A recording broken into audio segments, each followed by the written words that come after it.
கோயில்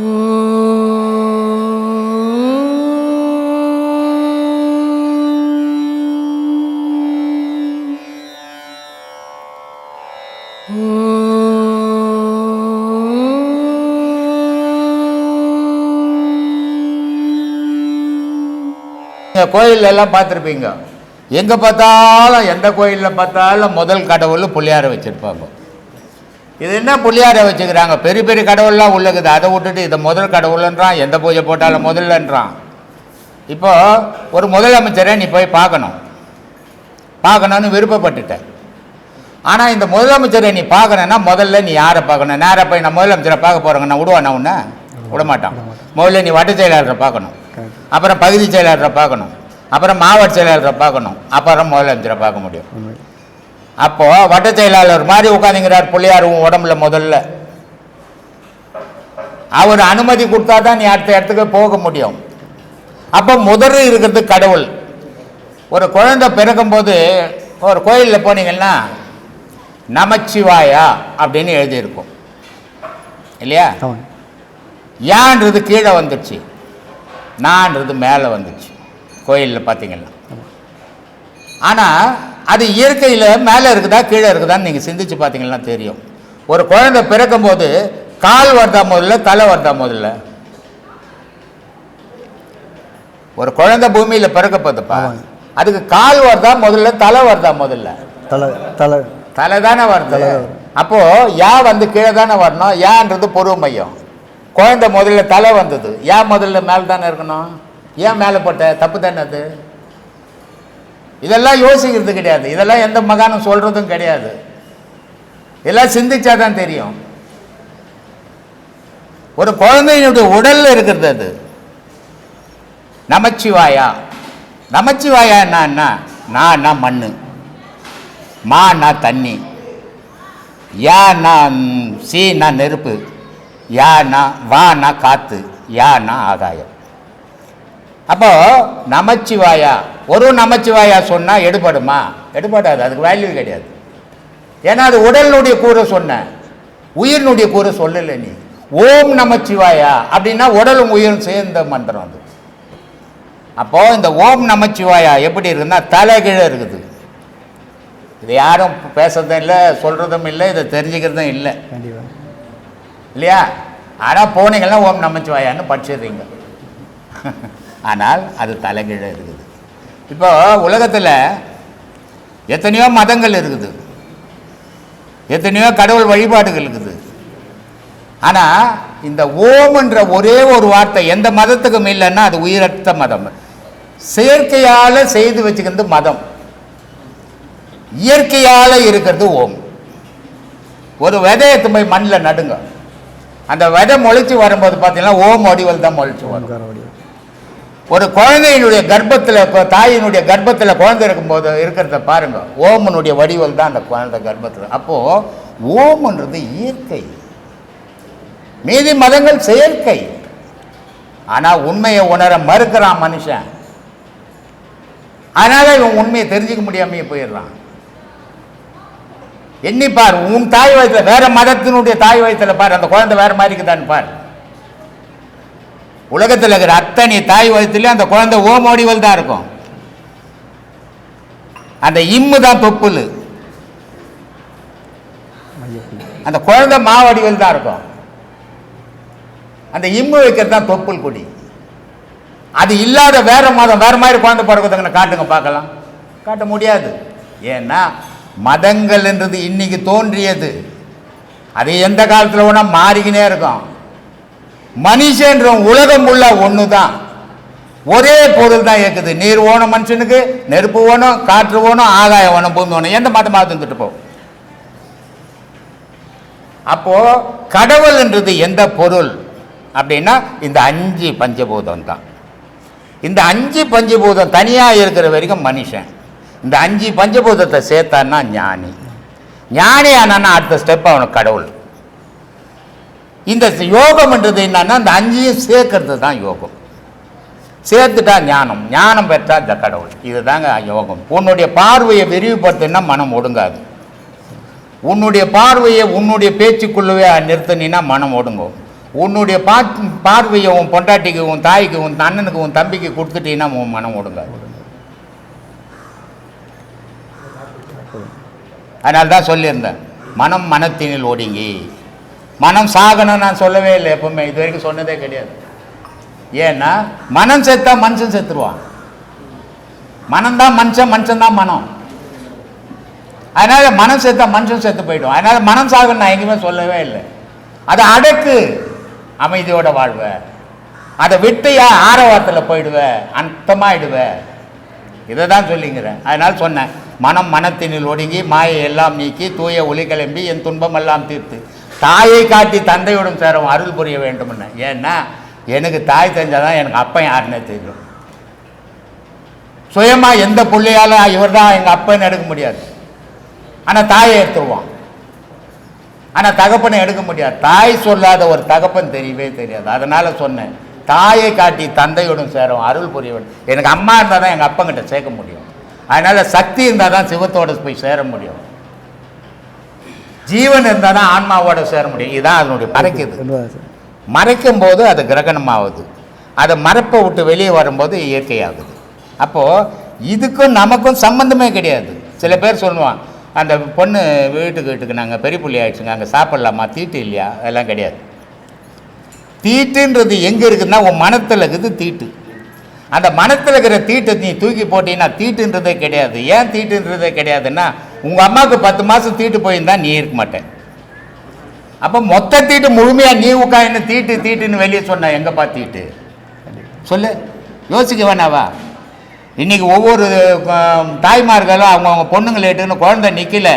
ஏன் என்ன நிற்கலை? குழந்தை நிற்கலை. குழந்தைன்றது எது? தீட்டு.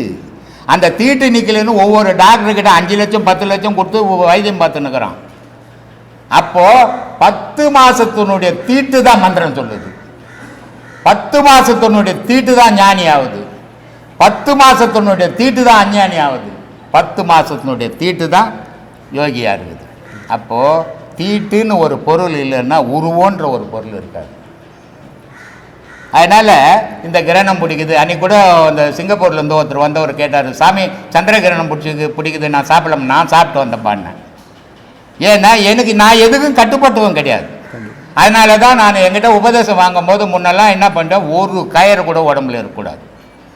பெண்களாக இருந்தால் தாலி மட்டும் விடுவேன், மீதி எல்லாத்தையும் அர்த்தம் சொல்லுவேன். ஏன்னா நீ எதுக்குமே கட்டுப்பட்டவன் கிடையாது, ஆண்டவனை தவிர. ஆண்டவனை விட ஒரு பெரிய பொருள் உலகத்தில் எதுவுமே கிடையாது. அதனால் அதை நீ வணங்கும் போது உனக்கு சூரிய கிரகணம் சந்திர கிரகணம் இதெல்லாம் இயற்கையான விஷயங்கள். அதுக்கு நீ கட்டுப்பட வேண்டியதில்லை. அந்த நினைவு இருக்கிறவங்க செய்துக்கிட்டோம், நம்ம அதுக்கு தடை போட வேண்டாம். ஐயா, இப்போ கோபுரத்தோட மணிவாசல் என்னன்னு சொன்னீங்க. இப்போ அது மேலே வச்சிருக்க ஆகாய கலசம் அப்படின்னு சொல்கிறாங்க இல்லையா? அந்த ஆகாய கலசம், அதாவது கோபுர தரிசனம் கோடி புண்ணியம் சொல்லிட்டு முன்னோர்களாக சொல்லுவாங்க. ஆமாம் ஆமாம். கோயில் ரோட்டில் இருக்கிற கோயிலெல்லாம் ஊரில் இருக்கிற கோயிலெல்லாம் சுற்றிட்டு பார்த்தோம்னா 1000 புண்ணியம் நமக்கு வந்து சேர்ந்துடும். அது இல்லைம்மா, அதை நான் தான் சொல்கிறேன், வெளியே வச்சுக்கிறதெல்லாம் அடையாளம். இப்போ உன் உடம்ப நீ நின்றுக்குன்னு பார்த்தீங்கன்னா காலிலேருந்து கழுத்து வரைக்கும் நீ பார்க்க முடியும். ஆனால் உன் தலையை மூஞ்ச பார்க்க முடியுமா? பார்க்க முடியாது. அப்போ பார்க்க முடியாது இல்லை. இந்த பார்க்க முடியாததை நீ பார்க்க தெரிஞ்சுக்கினீங்கன்னா கோடி புண்ணியம். கோபுரன்றது தலை இல்லையா? மெய் வாய் கண் மூக்கு செவி 5 பஞ்சபூதங்கள் இல்லையா இது? அப்போ மண் தத்துவம்ன்றது கழுத்துக்கு கீழே, ஆகாய தத்துவன்றது கழுத்துக்கு மேலே. ஆகாய தத்துவத்தில் அதிசயங்கள் இருக்குது. அதனால தான் நம்ம உபதேசம் கொடுக்கும்போது கூட ஸ்தூல உபதேசம் சூட்சும உபதேசம்னு கொடுக்குறோம். அந்த சூட்சும உபதேசத்தில் போயிட்டு உன் தலையாகப்பட்ட கோபுரத்தை நீ பார்த்துட்டீன்னா உனக்கு புண்ணியம். கோயிலில் இருக்கிற கோபுரத்தெல்லாம் பார்த்தா டெய்லி 100 கடை போட்டுன்னு கோபுரத்தை பார்த்துங்கிறான், பிச்சை எடுத்துன்னு உட்காந்துங்கிறான். அவனை என்ன சொல்கிறது?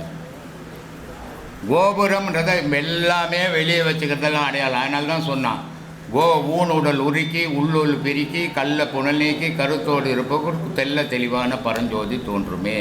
தலையே கோபுர வாசல், தலையே கோபுரம், வாயே கோவில் வாசல். அப்போது நம்மளை பார்த்து தான் கோவிலே பேட்டர்ன் அமைச்சுக்கிறோம்.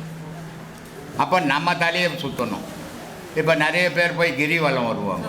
இது ஒரு நேரம் போக்குறதுக்கு தான் உதவுமே தவிர, இந்த உடம்பு சரியில்லாதவங்க அந்த டாக்டர்கிட்ட போனீங்கன்னா முதல்ல அவர் மருந்து கொடுக்குறாரோ கொடுக்கலையோ ஒரு 3 மைல் நடன்னு வரும் சொல்கிறாருல. அந்த வாக்கிங்கு போனீங்கன்னா உன் அடிங்காலில் இருக்கிற நரம்புகள் எல்லாம் உன் தலை வரைக்கும் போதும். அந்த பஞ்சிங் நீ கரெக்டாக நடந்தீங்கன்னா உனக்கு ரத்த ஓட்டம் சீராக இருக்குன்றதுக்கு தான் நான் கொடுக்குற மருந்தை விட வாக்கிங் போனீங்கன்னா நல்லதுன்னு டாக்டர்ஸ் எல்லாம் இன்றைக்கி அட்வைஸ் இல்லையா. ஒவ்வொரு லேடிஸோ ஒவ்வொரு ஜென்ஸும் இவ்வளோ பெருசாக போய்க்கிறாங்க, அரிசி மூட்டைங்க மாதிரி. அவங்க நடக்க சொல்கிறான், அவங்க நடக்கிறது இல்லாத அவங்க வீட்டு நாய் கூட அதே மாதிரி தாங்குது, அவ்வளோ பெருசாக தாங்குது. அத்தை வேறு வலிச்சிக்கு நடக்கிறாங்க. ஏன்னா நமக்கு உடம்பு சரியில்லை, நம்ம வளர்க்குற நாய்க்கும் உடம்பு சரியில்லை, அதையும் வாக்கிங் நடக்க வச்சதான் அதுவும் சீராக இருக்குன்ட்டு வாக்கிங்ன்ட்டான். அது மாதிரி கிரிவலம்ன்றது இப்போ ஒரு வாக்கிங் அது இல்லையா. ஆனால் கிரின்னா தலை, பூமிக்கு கிரின்னா மலை, மனுஷனுக்கு கிரின்னா தலை. இந்த தலையில் உன்னுடைய சுவாசமும் உன்னுடைய நினைவும் சுற்றுச்சுன்னா அதுதான் மோட்சம் முக்தி. அதனால் இங்கே வா கிரிவலன்னா இங்கே வர முடியாதவன் ஊரை சுற்றிக்கிறான், வாக்கிங் போயின்னுக்கிறான். அதான் சொல்கிறாங்க தலை கிரிகிரின்னு சுற்றுதுன்னு. இப்படி இருக்குதும்மா. இதெல்லாம் தெரியாமல் நம்ம எங்கம்மா கடவுளை தெரிஞ்சுக்கிறது சொல்லு. ஏதோ புக்கு பார்த்துட்டு படிச்சுட்டு பேசினுக்கிறாங்க இன்றைக்கி எல்லாரும். ஆன்மீகம்ன்ற பேரில் அறிஞ்சு பேச மாட்டாங்க, படிப்பை வச்சு அதை ஒரு தொழிலாக நடத்தினுக்கிறாங்க. அப்படி இருக்கக்கூடாது. ஆன்மீகம்ன்றது நீ அனுபவித்து சொல்லணும் அடுத்தவங்க. ஏன்னா நீ பேசும்போது இன்னொருத்தன் கேள்வி கேட்டேன்னா உனக்கு பதில் சொல்ல தெரியணும். இப்போ என்னை மட்டும் இவ்வளோ பேர் இவ்வளோ வருஷமாக கேள்வி கேட்குறீங்க, நானும் சொல்லிக்கிட்டு தான் இருக்கிறேன். இந்த 10ஆத்துக்கு இப்போ நீ வந்துக்கிற எனக்கு வனியா, நீ ஏன் கேட்டுக்கிட்டாங்கிற நானும் சொல்லிக்கிட்டு தாங்கிறேன். ஏன்னா அனுபவம் மட்டும்தான் நிஜம் பேசும். படிப்பெல்லாம் பாதி பொய் இருக்கும், பாதி உண்மை இருக்கும் எல்லா புக்கிலும். ஏன்னா புக்கில் உண்மையாக பேசினா இவ்வளோண்டு புக்கு தான் எழுத முடியும். அதில் கற்பனையை சேர்த்தா தான் அது இவ்வளோ பெருசாக ஆகும். அப்போ நீ கற்பனையை படித்ததால் கற்பனையில் தான் பேசுவது. அனுபவத்துக்கு அழிவே கிடையாது. அனுபவம் மாதிரி மற்ற எதுலேயுமே நீ அனுபவிக்க முடியாது. நான் என்ன தான் சொல்லுவேன், அவர் சொன்னார், இவர் பார்த்தாரு, இதெல்லாம் எடுத்துக்காத. நீ எதை அனுபவிக்கிறியோ அதுதான் சத்தியம். அது உண்மையோ பொய்யோ நல்லதோ கெட்டதோ நீயே அனுபவிக்கணும் அதை அப்படின்றது அதுக்கு தான்மா. அதனால் கிரிவலம்ன்றது தலையை சுற்றணும் பிராணம். இதை தான் சொன்னார் சிவாய்க்கு. உருதரித்த நாடியில் ஒடுங்குகின்ற வாய்வினை கருத்தினால் இருத்தியே கபாலமேற்ற வல்லாரால் வெறுத்தரும் பலராவார் மேனியும் சிவந்தடும் அருள் தரித்த பாதம் அம்மை பாதியானார். இந்த மூச்சு நாடி நரம்பெல்லாம் போய் உன் தலையை சுற்றி வரணுண்டா, அதாண்டா கிரிவலம்னார். ஆனால் அது முடியாதவங்க தெரியாதவங்க ஒவ்வொரு கோயில் ஒவ்வொரு 15 கிலோமீட்டர் திருவண்ணாமலையில் போனால் எப்படி ஒரு 10 கிலோமீட்டருக்கு மேலே சுற்றணும். 10 கிலோமீட்ரு ஒரு மாதத்தில் ஒரு நாளைக்கு சுற்றும் போது உடம்பு ஆரோக்கியமாகுது. அதனால் சுற்றி கிடைக்கட்டுமே, நமக்கு என்ன போச்சு. அப்போது ஒரு செயலுக்கும் ஒரு சயின்டிஃபிக் எஃபெக்ட்ஸும் இருக்குது. எல்லாமே விஞ்ஞானம்மா. என்ன மனிதனுடைய உடல் இயக்கமே விஞ்ஞானம் தான்.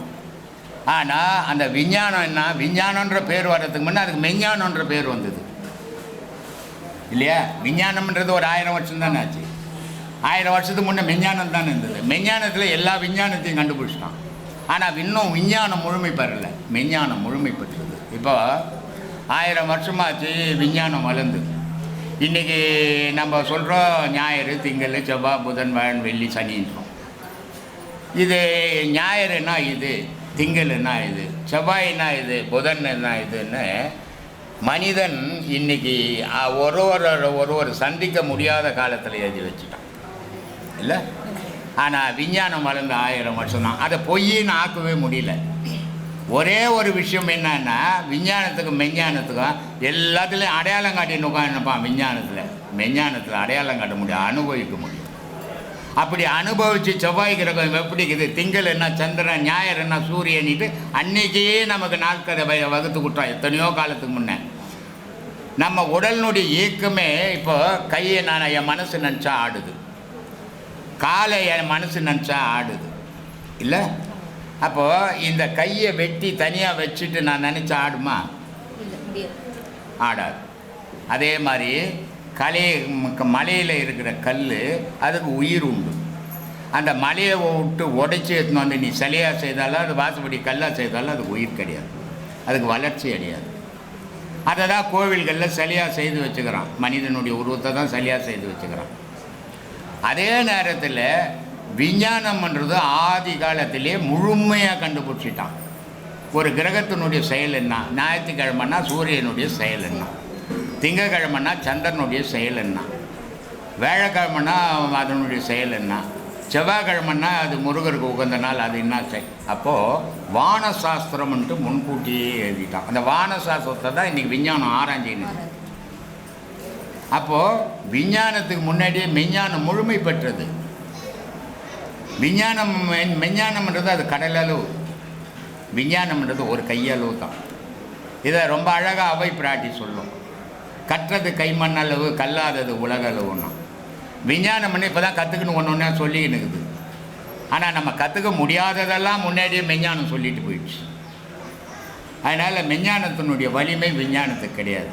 விஞ்ஞானம் அடையாளம் காட்டும், மெஞ்ஞானம் அடையாளம் காட்டாது. இந்த நாட்டில் வெள்ளைக்காரன் வந்த பிறகு தானே தேதி குறிப்பிட்டுருக்குறோம் இல்லை? இப்போ வெள்ளைக்காரன் வந்து 350 வருஷம் ஆகுது. அதுக்கு முன்னே தேதி இருந்ததா? தேதி இல்லை. தேதி இல்லாதால யார் எப்போ பிறந்தார், எந்த தேதியில் பிறந்தார் அப்படின்னு தெரியாது. இதனால் பல விஷயங்கள் மறைஞ்சு போச்சு. இதெல்லாம் நம்ம உணரணும், தேடணும், தெரிஞ்சுக்கணும். இதுதாம்மா கிரிவலம். சொல்லு. அப்புறம் ஐயா, கோவிலுக்கு பார்த்தீங்கன்னாக்கா கோவில் சுற்றி வந்து அது செவறுகள்லாம் வந்து காவி நிறத்துலையும் வெள்ளை நிறத்துலையும் பெயிண்ட் அடித்து வச்சுருப்பாங்க. சரி. இதை வந்து எதுக்காக அந்த 2 நிறத்தை மட்டும் தேர்ந்தெடுத்து அடிக்கிறாங்க? இதை நமக்கு எதை உணர்த்துறதுக்காக? எல்லா செயலுமே மனிதன் உணர்றதுக்காக தான் கோவிலில் செய்கிற பூஜைகளுடைய இது எல்லாமே. கோவிலினுடைய செவுத்தில் வெளியே காவியும் வெள்ளையும் அடிச்சுக்கிறான் பட்டையாக. ஆனால் அதே செவத்தில் உள்ளே போனீங்கன்னா ஒருவும் வெள்ளை அடிச்சு வச்சுக்கிறோம் இல்லை? அதே மாதிரி வெளியே அடித்த மாதிரி உள்ளே அடிச்சுக்கிறானா? எந்த கோயிலையும் அதுக்குதா? இல்லை, உள்ள வெள்ளையாக தாங்க. அப்போது அது எதை உணர்த்துது அப்படின்னு நம்ம யோசிக்கணும். வெளியே நீ நல்லவனாக இருக்கலாம், கெட்டவனாகவும் இருக்கலாம். ஆனால் கோவிலுக்குள்ளே வந்துட்டா நல்லவனாக மட்டுமே இருக்கணும், வெள்ளை உள்ளம் அடித்தவனாக மட்டுமே இருக்கணும். காவி மாதிரி அழுக்கோடு இருக்கக்கூடாதுன்றதுக்காக வெளியே அந்த எல்லா கோவில்களையும் காவியும் வெள்ளி அடித்தோம். நல்லவனாக இருக்கு, கெட்டவனாக இருக்கு. ஆனால் கோவிலுக்குள்ளே வந்துட்டீங்கன்னா நல்லவனாக மட்டும் இருக்கணுன்றதுக்காக ஃபுல்லாக உள்ள வெள்ளை அடிச்சு வச்சுக்கிறோம்மா. இதுதான் காரணம். சொல்லு சாமி. உபதேசம் யாரும் கொடுக்க மாட்டாங்களே, நீங்கள் எப்படி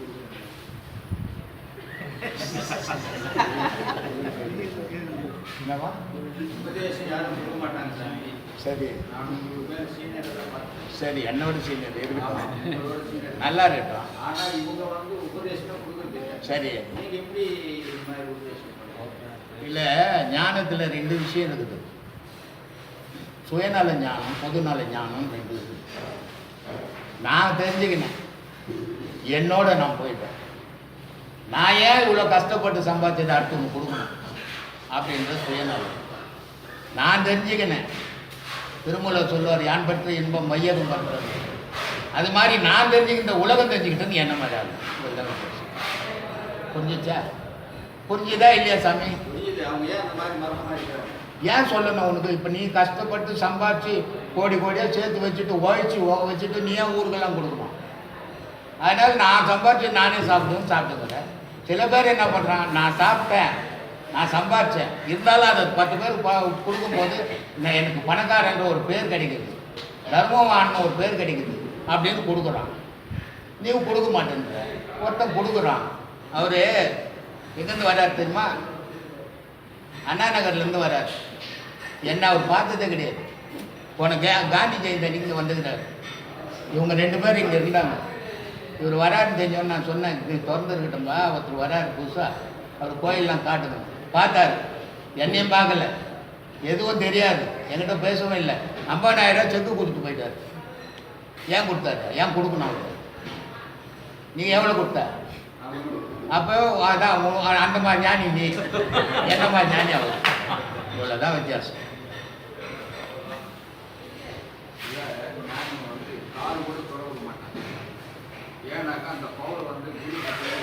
அவர் போட்டியா, அழிட்டியா, உன்னால உலகத்துக்கு உபயோகப்பட்டியா?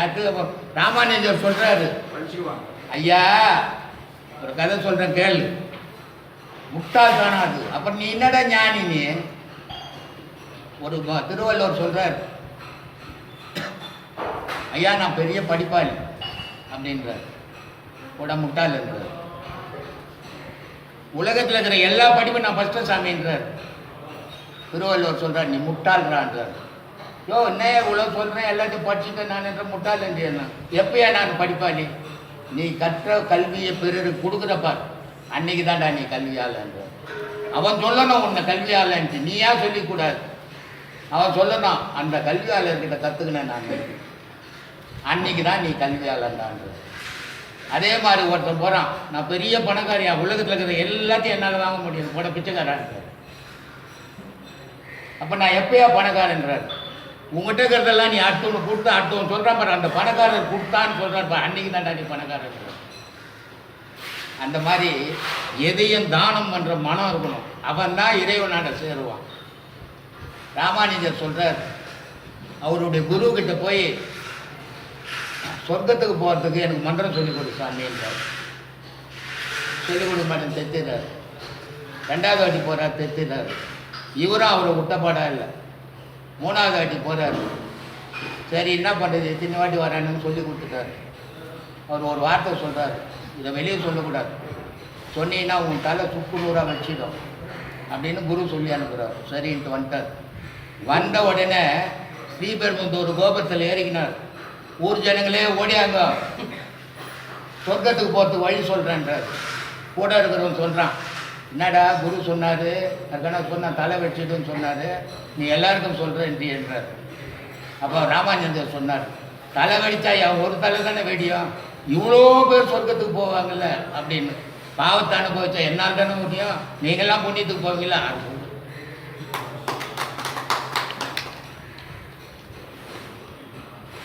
ராமாயணம், கம்பராமாயணம், பகவத்கீதை, பைபிள், குரான் இதெல்லாம் மனிதனால் எழுதப்பட்டதா இறைவனால் எழுதப்பட்டதா? எந்த இறைவன்? மனிதனால் எழுதப்பட்டதா இறைவனால் எழுதப்பட்டதா? மனித இறைவன் எதையும் எழுதுனதே கிடையாது. பார்த்து வரைக்கும் அப்போ அதை வச்சு கூப்பிட்டு ஏன் சாமி இந்த உலகத்தில் இவ்வளோ சண்டை? அவங்கள கேள்வி போய் நான் எதையும் வச்சு, நான் சித்தர் பாடல் மட்டும்தான் வச்சுருக்கேன். ஏன்னா அவன் எதுவும் நீங்கள் படிக்கணும்னு சொல்லலை, எல்லாத்தையும் எழுதி வச்சுட்டு போயிட்டான். நீ தெரிஞ்சுக்கினா தெரிஞ்சுக்காட்ட போடான்ட்டான், மறைமுகமாக எழுதி வச்சு போட்டான். இருக்கட்டும், உனக்கு பிடிச்சா படி. எல்லாம் மனுஷன் தந்துட்டான். இறைவன் எதையும் எழுதுறது கிடையாது. இறைவனுக்கு யாரும் நல்லவன் கிடையாது, இறைவனுக்கு யாரும் கெட்டவன் கிடையாது, இறைவனுக்கு பகல் கிடையாது, இறைவனுக்கு இருள் கிடையாது. அப்படிப்பட்டவன் இறைவன். யாரும் உறவு கிடையாது, யாரும் பகை கிடையாது. இறைவன் ஏன் எழுதிங்க பாருங்க, சொல்லு சொல்லுப்பா. அதனால் எல்லா கீதையும் ராமாயணம், பகவத்கீதையானாலும் சரி, சிவபுராணமாக இருந்தாலும் சரி, கண்டபுராணமாக இருந்தாலும் சரி, அம்பாள் அண்டாதியாக இருந்தாலும் சரி, திருவாசகமாக இருந்தாலும் சரி, பைபிளாக இருந்தாலும் சரி, குரானாக இருந்தாலும் சரி, எல்லாம் மனுஷன் எழுதுறது தான். இறைவன் எதை எழுதணும்? இறைவன் எந்த காலேஜிலும் படிக்கணும். நம்மளாலேருந்தே ஸ்கூலுக்கு போய் படிச்சுட்டு எழுதினாங்க. ஏன்னா இறைவன் படிக்கிறதுக்கு ஸ்கூல் கட்டல் எழுதணும். இனிமேல் நம்மலாம் சேர்ந்து கட்டினா ஒன்றை பார்க்கணும்.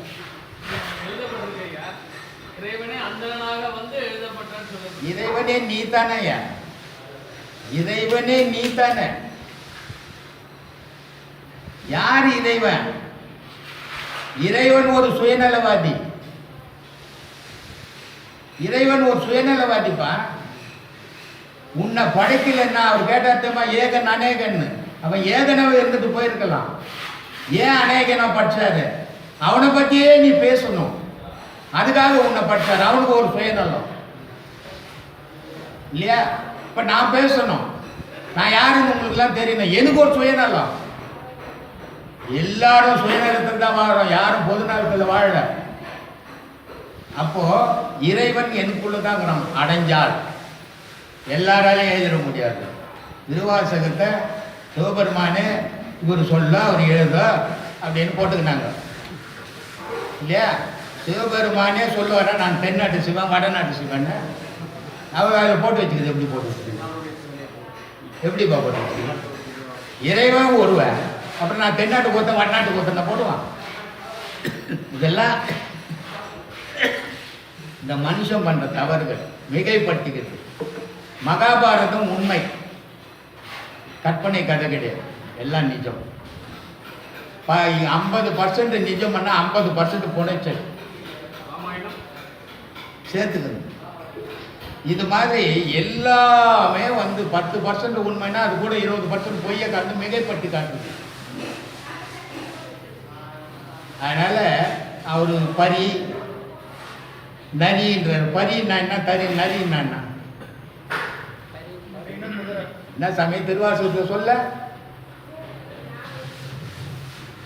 திருவாசகத்தை சொல்றாருல்ல, போய் குதிரை வாங்கிட்டு மாட்டான்னு துட்டு கொடுத்தாங்கல்ல, இவர் என்ன பண்ணாரு, கோயில் கட்டி போட்டு அப்புறம் என்ன ஆச்சு,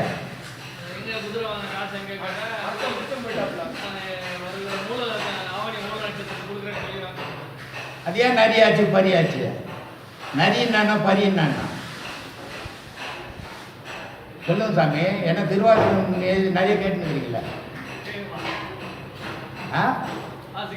நரின்னா மனசு, பரின்னா வாசி. இதெல்லாம் புரியாத பேசிக்கிறீங்க.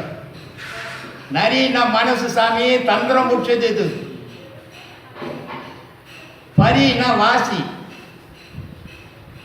வாசியிலிருந்து எழுதினார்.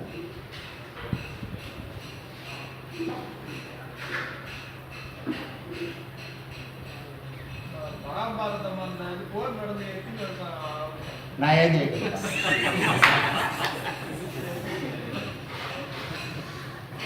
நான் ஏன் எழுத போறேன், நான் என்ன போருக்க போனேன் இல்லை, நீ போறியா சொல்லு, ஏன்னா கேட்டு வாங்கி தரேன். பின்னாடி உனக்கு என்னத்துக்கு, உன்னை பற்றி பாருப்பா, நீ யாருன்னு முதல்ல தெரிஞ்சுக்கோ. உலகத்தை தெரிஞ்சு என்ன பண்ண நாளைக்கு போறிய, நீ போறதுக்குள்ள உன்னை தெரிஞ்சுக்கோ.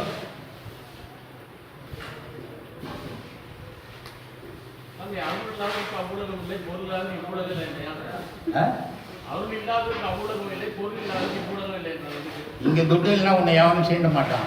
உன் பிள்ளையே செய்ய, உன் பேரன் பேத்திருக்குதா, பாக்கெட்டில் 10 ரூபா இருந்தால் தத்தான்னு ஓடியாடுவோம். துட்டு இருந்தா போட நாயை அனுப்பிடுவோம். அப்போ இங்கே துட்டு வேணும். அங்கே போனோன்னா அருள் வேணும். அருள் இல்லைன்னா காது மேலாச்சு வெளியே தைச்சிடுவாங்க. அதனால் இங்கே வாங்கினா காசு வேணும் சாமி, அங்கே ஒன்றும் அருள் வேணும். காசெல்லாம் அங்கே எடுப்படாது, அங்கே லஞ்சம் வாங்குறது இல்லைன்னு சொல்லிடுவாங்க. ஜீவன், உயிர், ஆன்மா, இந்த முப்பொருளாக இருக்குது. இந்த முப்பொருளுக்கு என்ன பேருன்னா,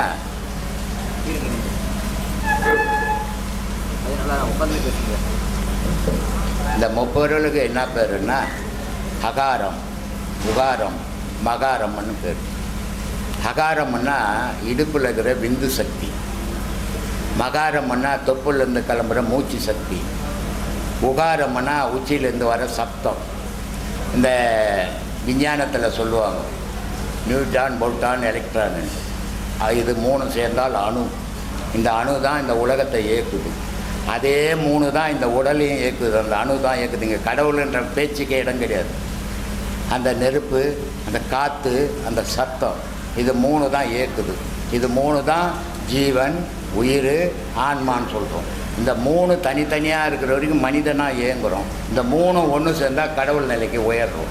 இந்த 3 ஒன்று சேர்க்கறது தான் யோக நிலை. தனித்தனியாகிற பொருளை ஒன்று சேர்த்தல் யோகம், ஒன்று சேர்ந்தால் ஞானம். அப்போ இந்த 3ஐயும் ஒன்று சேர்க்குறோம். ஒன்று சேரும்போது அது வெளியேறிச்சு. அப்போ இந்த உடலில் இருக்கிற கருவிகள் இருக்குது. இப்போ காது அப்படின்றோம். இது காதுன்றது மேல் தோல் தான் இல்லையா? இதுக்கு பேர் ஞானேந்திரியம், கர்மேந்திரியம் அப்படின்னு 2 பேர் இருக்குது காதுக்கு. சில பேருக்கு காது இருக்கும், ஆனால் கூப்பிட்டா கேட்காது. காரணம் என்ன?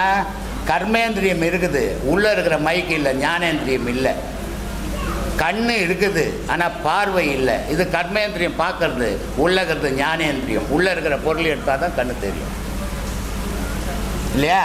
அந்த மாதிரி மூக்கு அப்படி தான், வாய் அப்படி தான். எல்லா பொருள் இருந்தாலும் வெளி தோற்றத்தில் இருக்கிறதெல்லாம் கர்மேந்திரிய பொருள், உள்ளே அதுக்கு மறைப்பொருளாக இருக்கிறதெல்லாம் ஞானேந்திரிய பொருள். இந்த 2 பொருளும் இயங்கினா தான் நமக்கு எல்லா பொருளும் வேலை செய்யும். இந்த 2 பொருள் மரண தருவாயில் அவங்க என்ன பண்ணுறாங்க, இந்த இந்திரியங்களை எடுத்து அடுத்தவங்களுக்கு பயன்படுத்துகிறாங்க. அது விஞ்ஞான முறையில், சயின்ஸ் முறையில் பயன்படுத்துகிறாங்க. அது ஒன்றும் வீணு கிடையாது. அதுக்கும் ஆன்மாவுக்கும் சம்பந்தமே கிடையாது இல்லையா?